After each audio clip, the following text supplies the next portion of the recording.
میں ہمیشہ ایک بات کو کہتا ہوں کہ جو درخت میرے باپ نے لگایا ہے کسی کے مائع کے لال میں اتنی طاقت نہیں کہ وہ درخت کو اگل سکے. اگر وہ درخت آپ نے لگایا ہے یقین جانے جتنا مرضی آپ اس کی حفاظت کر لیں, جتنا مرضی پانی دے دیں وقت پر, ایک وقت آئے گا وہ اکھڑ جائے گا. لیکن جس درخت کو خدا نے لگایا ہے دنیا کی کوئی طاقت اس کو کیا ہے اکھاڑ نہیں سکتی, کیونکہ خدا خود اس کا محافظ ہے, خدا خود اس کی حفاظت کرے گا, خدا خود اس کی سپر ہے, خدا خود اس کا محکم کرا ہے. ابلیس جتنی مرضی جدوجہد کر لے, ابلیس جتنا مرضی اس کو گرانے کی کوشش کرے, خدا کے کلام میں لکھا ہے کہ اگر تو گرنے لگے گا تو میں اپنے وارریئر اینجلز کو حکم دوں گا کہ وہ تمہیں اپنے ہاتھوں پر اٹھا لیں گے. ہاللیلویا. خدا ہم سے اتنا پیار کرتا ہے کہ اگر دشمن کی فوجیں ہمیں گرانے کے چکروں میں آئے تو خدا کبھی ہمیں ہارنے نہیں دے گا, خدا کبھی ہمیں گرنے نہیں دے گا, کیونکہ ہم جیتے ہوئے ہیں. ابلیس ہارا ہوا ہے, ہم جیتے ہوئے ہیں. ہاللیلویا. ابلیس ایک بات کو یاد رکھیے گا, شکست خوردہ ہے. لفظ سیکھیے, ابلیس کیا ہے؟ ابلیس ابتدا سے شکست خوردہ ہے, ابتدا سے ہارا ہوا ہے, اور آپ ابتدا سے جیتے ہوئے ہیں. ابلیس کو پتا ہے, ابلیس کو پتا ہے کہ میں ہارا ہوں, میرا ٹائم کم رہ گیا ہے, اس لیے اس نے اپنے کام کو زیادہ تیز کر دیا. لیکن ضرورت یہ ہے ایمانداروں کہ اپنی آنکھیں پہاڑوں کی طرف اٹھائیں اور دوسروں کے سہارے لینا چھوڑ دو. آپ یہ مت کہیں کہ آپ کی طاقت, آپ کا زور بازو کوئی انسان بنے گا. ارے جو انسان اپنا بوجھ خود نہیں اٹھا سکتا اور دوسرے کا سہارا کیا بنے گا؟ جو خود اپنی زندگی کا محافظ نہیں ہے وہ آپ کی زندگیوں کو کیوں کر محافظ ہوگا؟ آپ کا محافظ ایک ہے, آپ کو زندگی ایک ہی دے سکتا ہے, اور زندگی وہی دے سکتا ہے جس کے پاس زندگی اور کس کے پاس زندگی ہے. ارے میری آواز, میرے کان, آپ کی آواز کانوں تک نہیں ہے, زور سے بولیے گا. کس کے پاس زندگی ہے؟ کون آپ کو سہارا دے گا؟ کون آپ کا بوجھ اٹھائے گا؟ تو کیوں دوسروں کی مدد دیتے ہیں؟ کیا خدا صرف اسرائیل کا خدا تھا؟ میرے مسیحی بہن بھائی, وہ آپ کا خدا نہیں ہے. یعقوب کے خط میں لکھا ہے کہ تم مانگتے ہو اور پاتے نہیں ہو کیونکہ بری نیت سے مانگتے ہو. ارے آج تک بھی ہمیں مانگنا نہیں آیا ہے. میں چاہتا ہوں کہ آپ کے ہاتھ اٹھے اور آپ کے ہاتھ نیچے آنے سے پہلے خدا خود بولے کہ بتا تیری رضا کیا ہے. ایسا عشق کر لے. ارے خدا آپ کے الفاظوں کا محتاج نہیں ہے کہ آپ بولیں گے تو پوری کرے گا وہ, لیکن وہ کہتا بھی ہے کہ مانگ مانگ مانگ تو میں تیرا منہ برسوں سے بھر دوں گا. خدا آپ سے کمیونیکیشن چاہتا ہے, خدا آپ سے خوبصورت رشتہ چاہتا ہے. خدا یہ چاہتا ہے کہ میری بیٹی, میرا بیٹا لوٹ آئے اور وہ ویسی محبت رکھے جیسی کہ ابتدا سے تھی. اس لیے شاید ہم اس محبت کو قائم نہیں رکھ پاتے اور دوسروں کا سہارا لیتے ہیں. ارے انسان کو کچھ نہیں دے سکتا ہے, جو کچھ دے سکتا ہے وہ خدا دے سکتا ہے, اور جو کچھ انسان سے نہیں ہو سکتا وہ خدا سے ہو سکتا ہے, کیونکہ وہ قادر مطلق خدا ہے, اور قادر مطلق خدا وہ ہوتا ہے جو آسمان اور زمین کا کل اختیار رکھتا ہو. ارے ہمارا خدا کوئی محدود نہیں ہے. ہماری سوچیں محدود ہوتی ہیں, ہمارے کام محدود ہوتے ہیں, اسی طرح ہم نے اپنے خدا کو بھی اپنی طرح محدود کر دیا. آپ سمجھتے ہیں کہ شاید خدا ایک سائیکل تک محدود ہے, وہ سائیکل دینے کا بس زندگی ختم. آپ کی خواہشیں آپ کی طرح چھوٹی ہیں, آپ کی سوچیں آپ کی طرح خواہشوں کی طرح چھوٹی ہیں, لیکن آپ کا رب آپ کی سوچوں اور خیالات کی طرح چھوٹا نہیں ہے, وہ بہت بڑا ہے. وہ اتنا بڑا ہے کہ آج تک کوئی اس کو دریافت نہیں کر پایا ہے. وہ خدا کا مجسم کلام ہے, وہ خدا کا مکاشفہ ہے. وہ کیا ہے؟ خدا کی الہی قدرت ہے. وہ خدا کے جلال کا پردو اور اس کی ذات کا نقش ہے. آج تک کوئی اس مکاشفے کو دریافت نہیں کر پایا, لیکن کر سکتا ہے جو اس کے پاس جائے. اپنی کمک جو ہے وہ لوگوں کو بنانا چھوڑ دے, اپنی کمک خدا کو بنائے. جب خدا آپ کے ساتھ ہوگا, میں ہمیشہ ایک بات کہتا ہوں,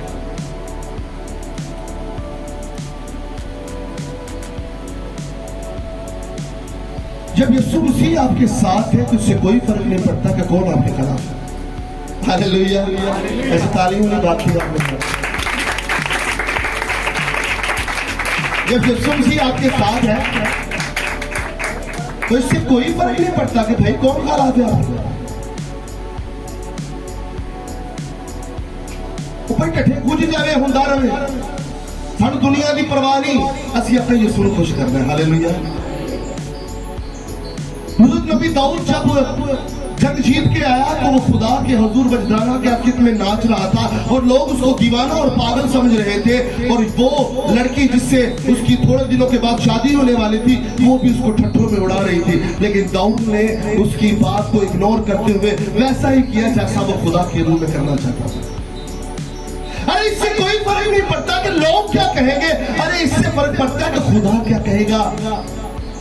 ارے لوگ تو باتیں کرتے ہیں, لوگ تو بھائی مردہ انسان کو بھی نہیں چھوڑتے ہیں, آپ تو پھر بھی زندہ. ارے لوگ کیا کہیں گے, ساری عمر اسی چکروں میں گزر جاتی ہے. لوگ کیا کہیں گے, لوگ کیا کہیں گے, لوگ کیا کہیں گے. ارے بات جو پتہ لگتا 50 سال کی عمر لوگ تو کچھ کہیں گے ہی نہیں. اپنے کمانڈ سے لگو لوگوں کو ٹینشن اپنی نہیں مکدی.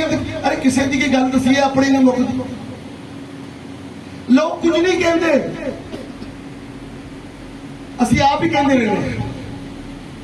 لوگوں کو اچھا کہتے بھی رہنا تو کہن دو بھائی, کچھ تو لوگ کہیں گے, لوگوں کا کام ہے کہن دو. چھوڑو بیکار کی بات کو, آگے چھوڑو. بات فالو کر رہے ہیں. ارے لوگوں کو نہ سوچے خدا کیا کہے گا, اس کو سوچے. اپنا کام ایمانداری کے ساتھ کرتے جائیں. اگر کوئی شوہر ہے تو وہ ایمانداری کے ساتھ, وفاداری کے ساتھ اپنی بیوی کا ساتھ. اگر کوئی بیوی ہے اپنے شوہر کا ساتھ.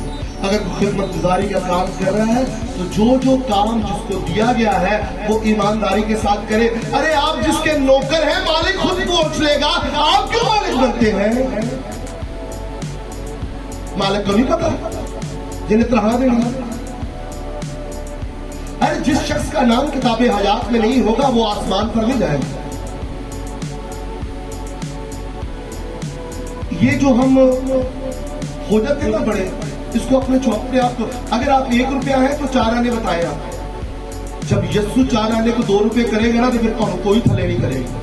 ہاللیلویہ ہاللیلویہ. تو اپنی طاقت پر نہیں, خدا کی قدرت پر یقین رکھے.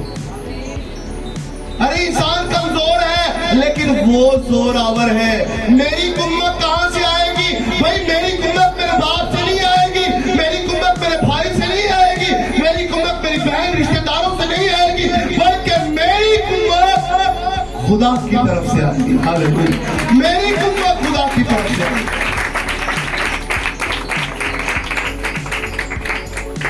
آگے لاسٹ بات میں کرنا چاہوں گا. لکھا ہے خداوند ہر بلا سے تجھے محفوظ رکھے گا, وہ تیری جان کو محفوظ رکھے گا. خداوند تیری آمد رفت میں اب سے ہمیشہ تک تیری حفاظت کرے گا. کیا کرے گا جی؟ میری باتوں کو سمجھا کریں آپ, بہت ضروری ہے. بہت ساری باتیں میں نہ کہہ کے بھی کہہ دیتا ہوں, چند الفاظوں میں اس کو سمجھنا, انڈرسٹینڈ کرنا ہے. حکمت کی باتیں ہوتی ہے, اگر کسی کے پاس حکمت کی کمی ہو تو آپ داؤد سے مانگے. کس سے مانگے؟ ایوے داؤد کو مانگیے, بھی داؤد کو ٹھیکا لیتا ہے کام. بھئی آصف کو مانگیے, کتنے کو مانگیے؟ خدا کو مانگ رہا ہے. ہاللیلویہ. تو خدا سے مانگے, خدا آپ کو سب چیزیں پرووائڈ کرے گا.